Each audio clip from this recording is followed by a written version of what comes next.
packing to leave town.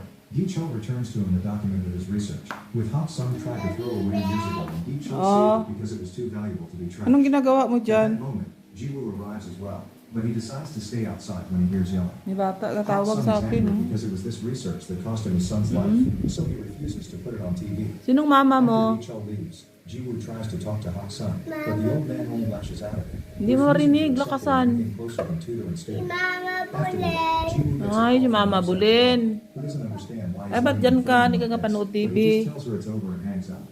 In the meantime, Hak Sung arrives at the bus station, and when he thinks he saw his son's face on a random stranger, he begins to remember the night Taeyeon died.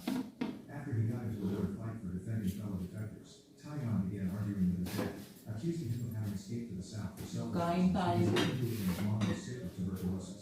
Tingnan natin sinain lang. But Taeyeon pointed out that doing extra jobs and being treated like dirt was far from a better life for his son. After wishing his dad to enjoy his life with only that as a company, Taeyeon ran away and tried to go back to the Holocaust room, but he was shot on sight by border patrol. Sinaing na mais, He guys. went to his home to use another stamp on transfer papers while she's sleeping. Mais, kanin. Who tells him he did the right thing. Tapos may turmeric powder. Nilagyan ko ng turmeric powder yung tubig. Tapos pagkulo, nilagay ko yung bigas mais. Yan ang aking tanghalian. But one suddenly arrives and drags him with her to the auditorium by stealing his stuff. Takpan ko muna, guys. Para maglambot ang kanyang tutong. Having rushed over to the school after freeing everyone, Ang ulam namin. his identity. So Professor O receives him with open arms and allows him to give a speech too. After May making a joke isdang about his tuyo. work, Tuyo. confesses he is the one that taught Tuyo na lilang, kamatis, itlog. Tinakpan ko lang siya. Tapos ito naman, causes Mr. Kim to leave the body of shame. yung Hak Sung shares a bit of his story. He refused not to read so he could study math properly. maya-maya ako guys kakain. Research to build weapons. He wants his men Pinainit ko to po find ng jobs and tubig. get into good colleges, but such greed cost him his son's life. Hak Sung is ashamed of his choices, yet Jiwoo never saw him away and stayed loyal to his secret until the end, even if it would cost him his future. Crying, Hak Sung apologizes and thanks Jiwoo for believing in him. And such speech makes Gi Chul, who has Dali been dito listening ka, all Bong, along, oh. leave without even asking about the TV interview. He does, however, wait for Hak Bong. Sung outside and offer him a ride. Harap ka dito sa camera, After throwing dali. away the smartphone he had gifted him, Gi Chul Po ka reveals dito, a new dali. surprise for Hak Sung, a new legal passport that marks Hak Sung as a South Korean citizen, and tickets Hi, from the guys. so Manish can't find him for a while. Hindi pala Gi Chul pwede ito, will ano, probably get fired i-icon for it, sa but he thinks it's kabila. worth it.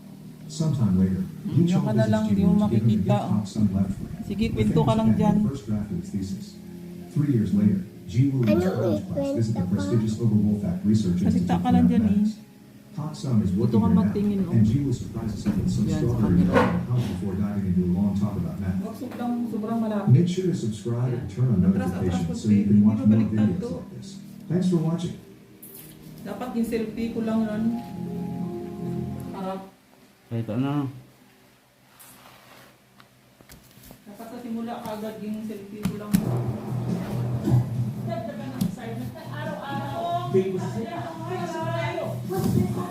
Hi guys! Dito po ako kapanood TV. Sinong bahay?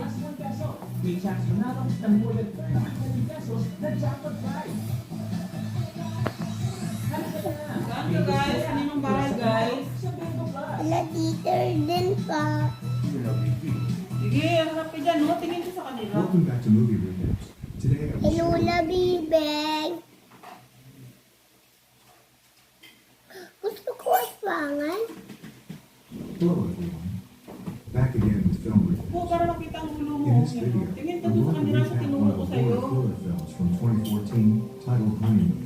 Yan, Before no? we Diyan ka get to the magtingin no, sa storyline, I'd itlog like to na wish yan. everyone a happy and great Yan ang day. camera bang oh. Without further ado, let's get straight to the story. Tatagin mo na. Ano yan? As the Sugat? film opens, we see a husband named Paul and Okay, his kausap wife. ko na dyan. Dito ako sa Hi bahay niya. guys! After settling down, Bahay they ko go on to nila, talk about how they Lula met and Paul Bibeng. proposed to her when they were Anong at the ginagawa restaurant. ko? Sabihin mo. It was when we got sick and they had to come back home. Paul then proposed to her there. to which she Katimpla of course said ng yes. kape. They go to a forest where they are going to be staying in a hospital Katimpla town po for a guys week. si This Lula time, Bibeng Paul kape. sees Sam. and it is in a secluded Canadian Ito guys, forest. timpla nga As ako they guys get ng there, kape guys. he starts to show him around the cabin, and everything in there is either worn out or too old. kape? We also see a bear skin hanging on the wall, and it turns out that Bee's father loved hunting. As the night falls, they start to get intimate as they cuddle on the bed. Paul asks her about the ducks in their room, to which Bee tells him that they're all fake and hollow on the inside. She then goes on to tell him about her Pinagupit special sa'yo? honeymoon gown. Dito, Later that Ido. night, while they are Gupit ang both kanya? sleeping, we see in the sleep Patingin nga. shedding right on their faces. Bumit pa ako The dito. next morning after breakfast, May guwit. Paul again goes to that bear skin as he seems Pagpagupit pa obsessed ako and dito fascinated pa. by it. Paul then asks Bee about her father and his hunting, and Bee jokingly tells him that she used to kill fish and frogs with her bare hands, and she used Kanino to ka eat maging the fish ipira alive. mamaya? In the next scene, they are in the Kai, boat, and it turns out that Lola. Paul is really scared of the water. Bee, on the other hand, doesn't feel Kai. the same way about water, and she decides to go for a swim. However, Magkano the next ibayad water sa'yo? is too cold, so the couple decides against it. Ni Lola Bibing, That day, magkano? they go to a restaurant where Talent they see fee. Magkano one talent fee mo? man who seems really frustrated and Ha? tells them that the Sagot? restaurant is closed, and goes on to break his Ano leg out yan? of frustration as the Okay, lights start to sorry. flicker. When Paul and Bee are about to leave, it turns out 5 piso, Paul talent fee. Bong. Bee is her childhood friend named Will. Bee recognizes him and she is really excited to see a friend, so they start talking about their childhood. Will Sarap, tells her guys. that the restaurant belongs to his wife and Harap his ka na, family, sabihin mo, but sarap, he's the one guys. who has been in charge Sarap, of everything. guys. After that, Magkano Tony talent shows fee up mo? and tells both Paul and Bee to get Ha? out of there. Hindi matamis. Will then calms her down by force and goes on to tell the couple that his wife has been a Tama little na yan, baka unwell. mapurot ka. Is that smart? Yan ang daruin mo to. When they are in bed at night, Darwa-darwa he ka cannot mo. stop thinking about Annie and her condition. Balik natin Paul ito sa tries to lighten up her mood and says that Panghalo they ko might lang be ito having guys, problems, kape. but it does not seem to work. Dun sa The red. two Sasayaw. go to sleep, and after a while, the lights inside the house start to Sama. flicker, and Paul's alarm begins to ring. Paul plans to go fishing in the morning, but as he gets ready and steps outside, he sees that it is still really dark outside and the sunrise is still hours away. He believes his alarm clock is broken and it goes off earlier than it should. Paul then notices that he is not in her bed, so he looks around in the cabin for her, but she is nowhere to be found. As he walks into the kitchen, he notices that the back door is not properly shut, so he goes out of the cabin to look for Patamis? his wife. Hindi. Anong lasa? Shortly after, Paul Ano hears lasa? something moving in the forest. Yan lang, yan Soon lang. finds himself deep into the forest in the dead of the Yan ka night. lang. He eventually finds his wife naked and unconscious, and when he touches her, Sarap yan. Sarap yan. Paul Ano right nang away ibig takes her mo? home and helps her gain some Sa gilid mo lang confidence. yung nakagat. The husband is now really freaked out, and he asks Bee how she ended up there in the Sarap. forest. Bee tells him that she might have been Matamis? sleepwalking and that she is May perfectly asukal? fine. She keeps assuring him that nothing bad has happened when Paul does not seem So satisfied yung, with her reassurances. yung, The next ano ka, morning, yung he makes him ganun, breakfast, yung and Paul nakain ko. notices Bee being Ay, may Dito ko clumsy as lang she din burns the bread. nakagat. Sa Paul gilid. again asks her what's going on with her, Bakit sa and she harap? tells him the same thing. Walang She is ngipin yung fine. harap? Seeing the wife's condition, the husband says that Kakapindi she mo yan. should see a doctor, but he refuses. Paul then goes on to take his coffee and sees that she has not even made that right. Sabi, He is really masarap to weirded out by guys. everything because he knows that he has never forgotten to batter the bread and never been a clumsy person. Masarap to guys. Sarap They to then guys. go to the river and Paul catches a frog. Saan and galing starts yan? to have fun with it. This big fatty one is gonna be our dinner. But Paul sees that Bee has been watching Saan galing and yan? not been giving any kind of reaction. And it also Masarap. freaks him out given the fact that Bee always makes fun of frogs. Plus, she is a very lively person. Bili He na kayo then goes on guys. to swim in the cold water, and that is also out of Ito source yan, for Paul. tinagat because he ng always tao stays yung away from the cold water. palaka. When they get back to their cabin, Paul again checks in with her, and she tells him that she has just been tired and that she is going to be fine soon enough. As they are making out, Paul notices some marks on her thighs, and he starts to hide them from her. Upon being asked, she tells him they must be mosquito bites. Bee then tells him that she is going to take a nap, leaving Paul perplexed. Paul then goes to the same area where he found Bee last night. There, he finds her nightgown, and as he touches it, he sees an unusual liquid thing on the gown. Hingi ka tubig kay Lola Paul Bibing. notices that there is more than one footprint in the area, and he understands that she was not alone. When Paul gets home, he finds Bee in front of the mirror as she talks to herself. She is practicing different things she should speak in Kain different tayo situations. guys. Ano yan, baby?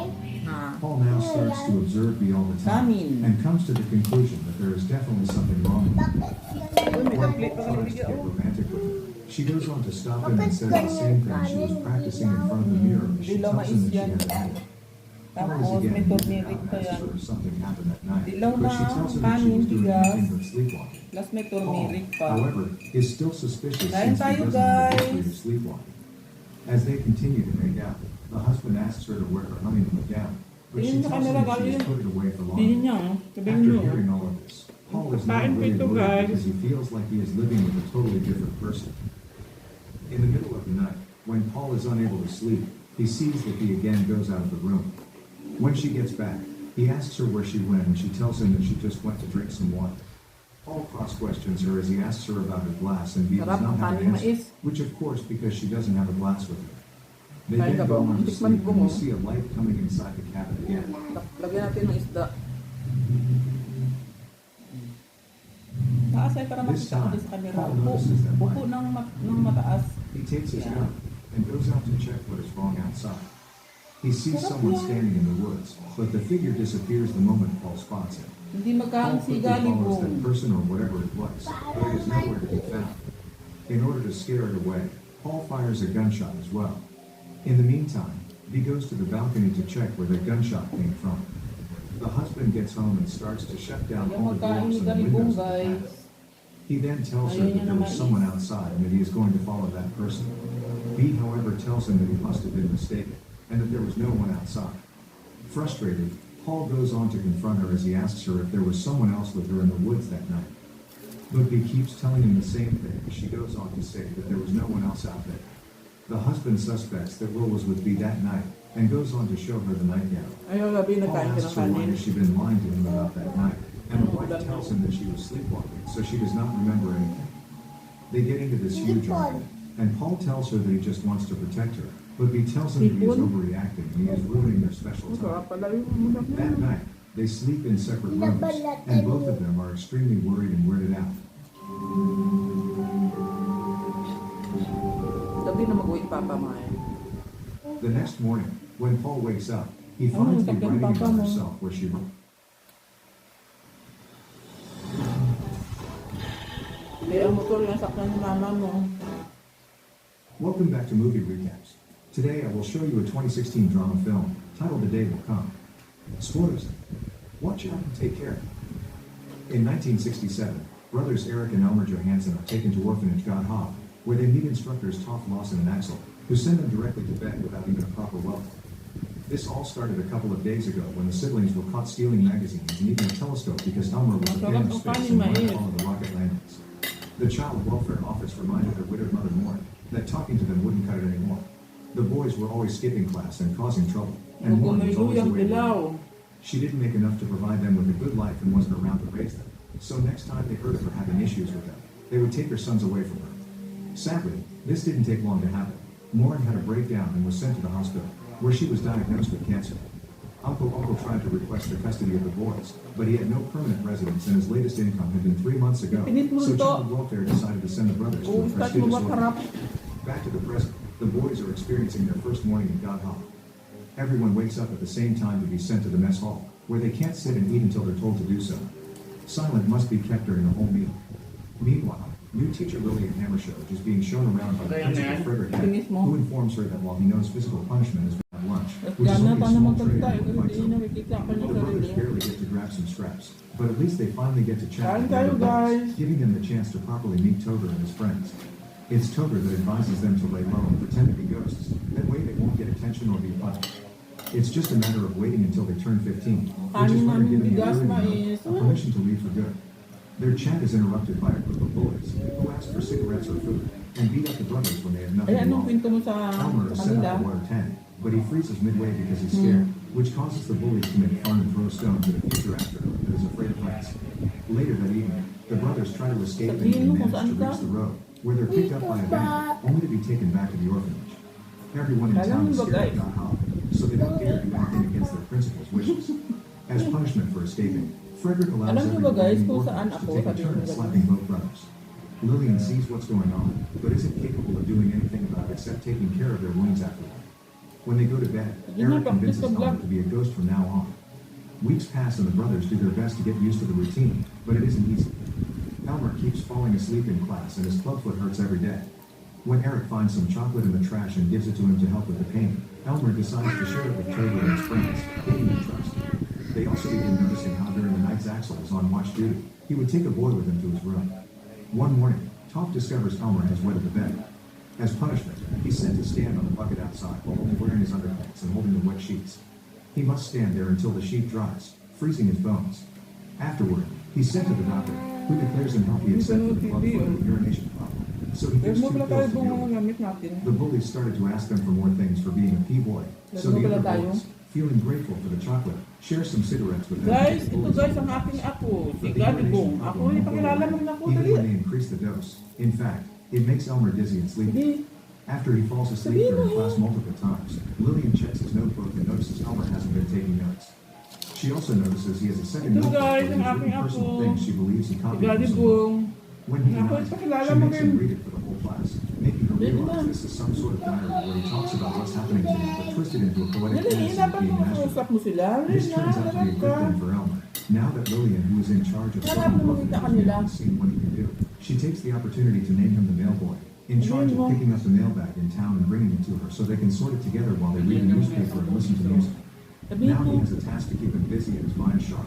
Elmer doesn't wet his bed anymore.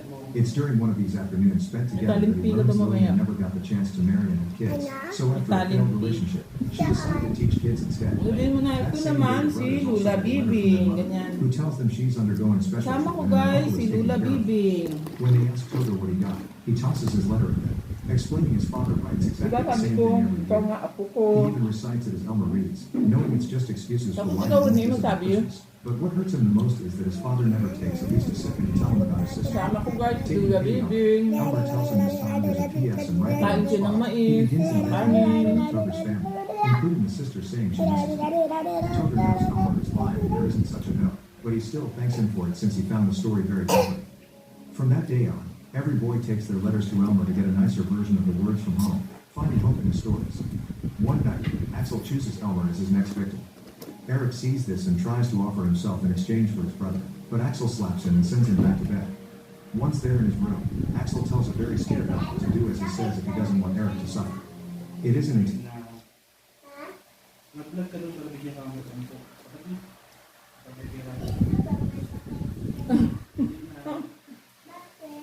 Saka na para bigyan mo ng sampo. Bagay pala sa bung ang itim na damit. Gwapo ka. Kaya din sa Palyo na itim. Saka na para bigyan mo niya. Nag-vlog ka na doon. Para pag-vlog ka na. Wala ka lang. Hindi na. Wala ka lang.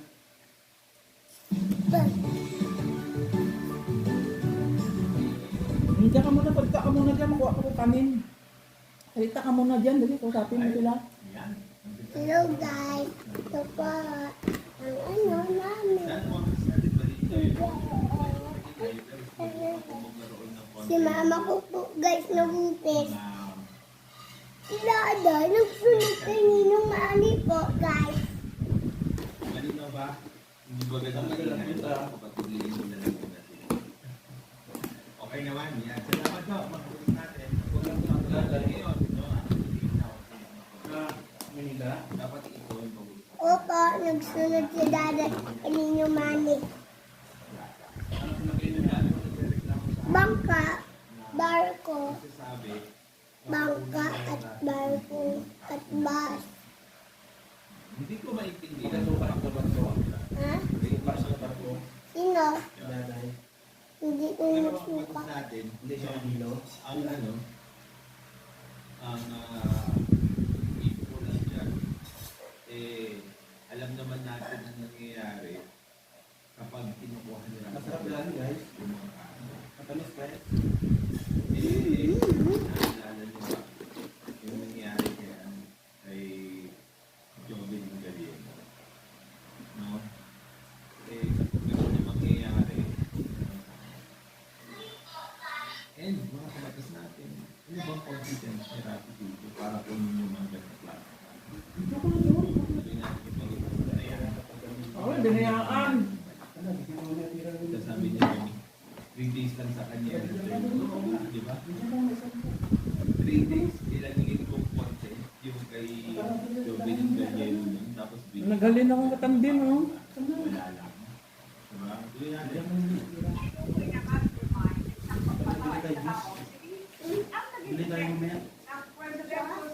Doon ka mo. Salita ka mo. Chocolate niya. Doon may tinipid yan. Ang kapatas natin, alam nyo, this is bata pa yun namatay tapos Wala na akong bigyan natin lipstick. siyang negosyante at model. Handa pa ako karoon. Dahil Si doon, Kubat. alam naman natin sa Senado, maraming gusto mag-grandstanding dito. Kasama ko mamaya sa akin magkanta. Bakit yan? Ano nakita dyan? Balita. Pero anong bago? Di ba? Anong bago? Ngayon, ang isa sa pinaka napapahala. Hello guys! Dito, naglabas ulit sila ng Matrix. Si Galibong. Naglabas ulit sila ng Yung guys, si Galibong. dito ho, mga natin sa Sunstar Davao, Pro Davao, SITG, feeling of business woman may have been crime. Ano ba yung crime of passion? Natin, ang crime of passion, no, it's a crime involving feeling, pagmamahal. Pagmamahal o kaya hate. Opposite is hate, no? It involves either love or hate.